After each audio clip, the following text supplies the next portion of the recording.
Durante décadas, melhor séculos, muitos têm declarado que a Bíblia e a ciência estão em conflito. Que para acreditar na palavra de Deus, é preciso rejeitar tudo quanto os cientistas têm provado. Mas será que é mesmo assim? Ao estudar a Bíblia, nós vamos entender que a Bíblia é o livro mais científico do mundo, revelando Deus, o Criador do Universo.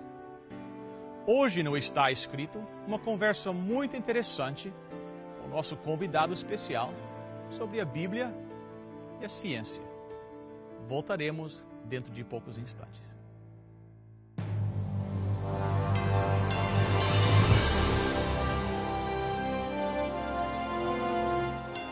Venceu a prova do tempo. O livro de Deus, a Bíblia. Ainda relevante neste mundo complexo. Está escrito, partilhando mensagens de esperança ao redor do mundo.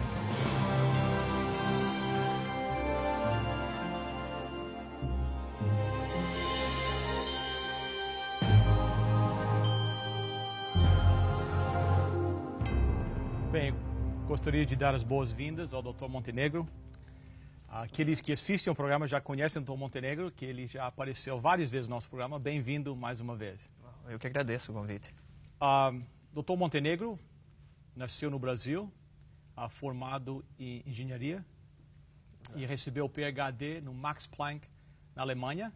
E hoje você mora na Alemanha e trabalha lá na área de bioengenharia. Exatamente. Eu, depois de concluir os estudos no Brasil, o que nós chamamos da graduação, né? Eu terminei engenharia, depois fiz mestrado na área de química e eu me mudei para a Alemanha para fazer doutorado. Fiz doutorado na área de físico-química no Instituto Max Planck. Tive o privilégio de trabalhar aqui no Canadá por um tempo. Trabalhei 3 anos como cientista aqui no Canadá e recentemente voltei para a Alemanha para trabalhar também na área de bioengenharia, no desenvolvimento de novos equipamentos e materiais na área de medicina. Então, isso é o que eu faço diariamente, né? Além de estudar a Bíblia. Muito obrigado. E nós agradecemos que você aceitou nosso convite e veio da Alemanha, especialmente para gravar esses programas. Nós agradecemos. Na introdução, eu falei que durante séculos tem existido aquele conflito entre a Bíblia e a ciência. E, na realidade, muitas pessoas hoje ainda pensam que para aceitar a palavra de Deus, nós temos que virar as costas em tudo quanto o laboratório tem provado. Mas, na realidade, não é assim.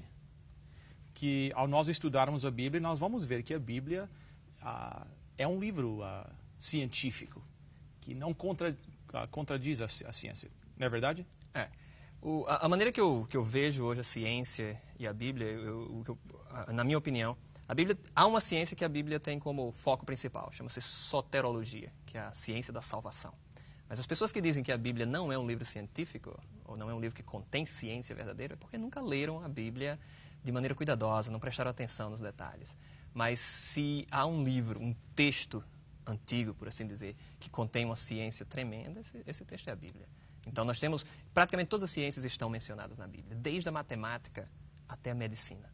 Interessante. Em todas as áreas nós temos textos que, se nós tivéssemos o cuidado de analisar com bastante afinco, nós iríamos encontrar verdades tremendas ali. E muitos dos problemas que assolam a humanidade hoje nós já teríamos tido a solução para tais problemas. Interessante.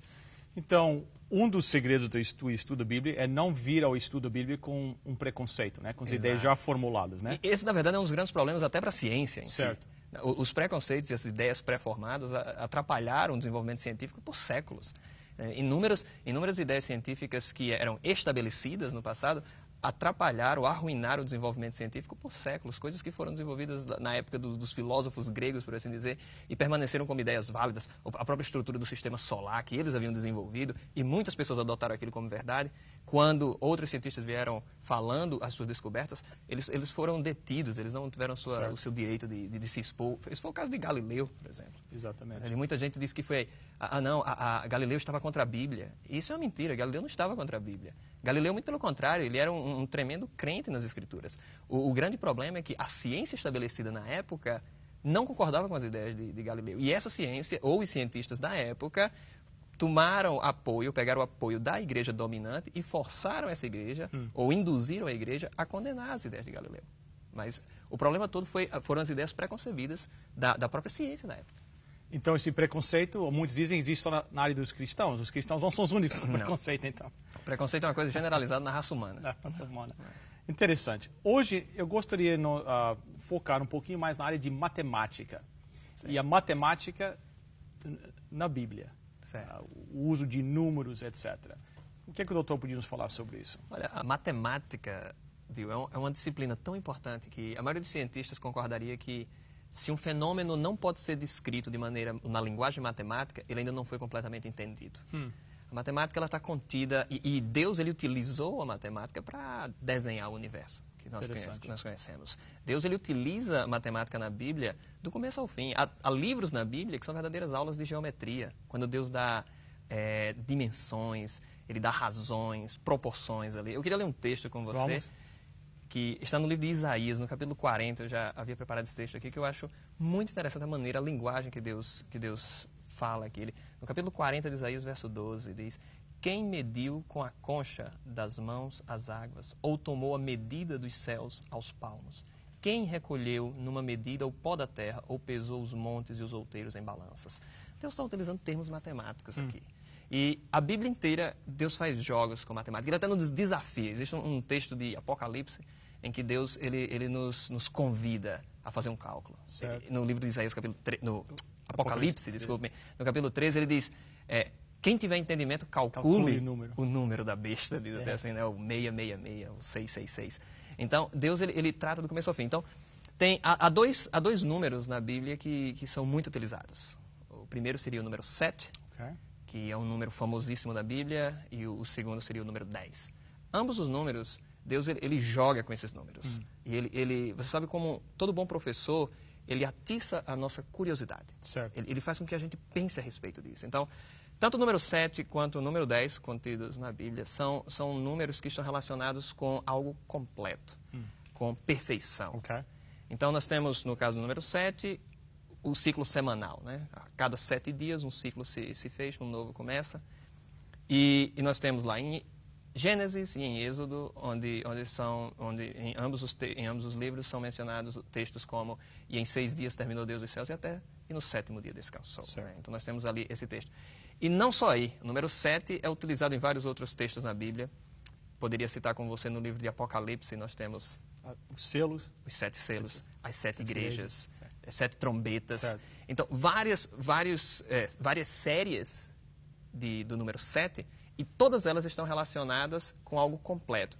Toda a história da humanidade contada ali em ciclos, e nós temos em diferentes aspectos, mas sempre utilizando o número 7 como uma maneira de fechar uma história, de concluir.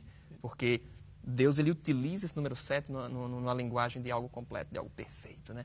E já o número 10, nós temos o código decimal, são os nossos 10 dedos, e a humanidade desenvolveu esse código decimal, é bastante comum entre todas as civilizações. E no caso da Bíblia nós temos os 10 mandamentos, nós também temos o número 10 apresentado lá nas 10 pragas no Egito, e vários outros textos relacionados com o número 10. Também, na Bíblia, Deus pega os dois números, o 7 e o 10, e combina-os. Nós temos combinações por meio de soma, de multiplicação. Se nós pegarmos, por exemplo, e multiplicarmos o número 7 pelo número 10, nós temos o tão famoso número 70.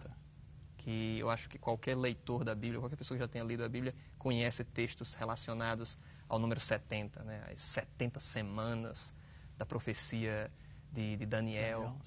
Certo? Tem vários outros textos bíblicos relacionados com o número 70. E uma outra multiplicação que ocorre depois é no caso quando Pedro, por exemplo, chega para Jesus e diz: Senhor, quantas vezes devo perdoar o meu irmão? Até 7. Que naquela época os teólogos, os estudiosos bíblicos, eles dizem que na época era comum perdoar até 3 vezes. 3 vezes, está certo. E Pedro vem se achando um tremendo de um crente, né? De um cristão, e ele diz: eu estou querendo perdoar 7. O dobro e deu mais um, né? Deu mais um. Então eu sou o número completo. É um número completo. E aí Jesus surpreende. Jesus é tremendo porque ele surpreende sempre a raça humana. Ele diz: não, Pedro, você tem que fazer uma outra multiplicação. Agora você multiplica 7 vezes 70.